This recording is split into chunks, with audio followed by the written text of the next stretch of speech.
Magandang gabi sa inyong lahat. Ngayon ay tayo ay magmumukbang. Nag-request ang ating bunso ng gusto niyang pagkain ng kanyang favorite na burger stick at syempre na sa atin naman ay fries. Diyan lang kami bumili sa may labas ng fries at additional na burger kasi nauna na mabilihan si Catherine kanina ng papa niya.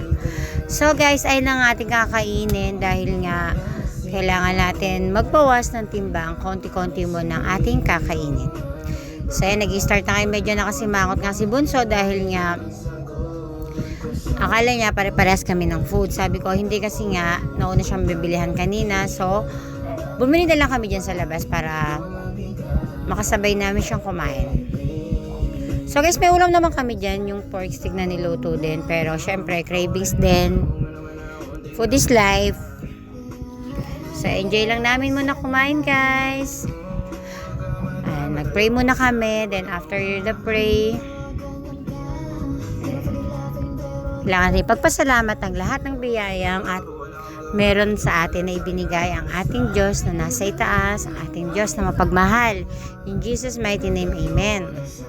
Thank you, Lord God. Amen.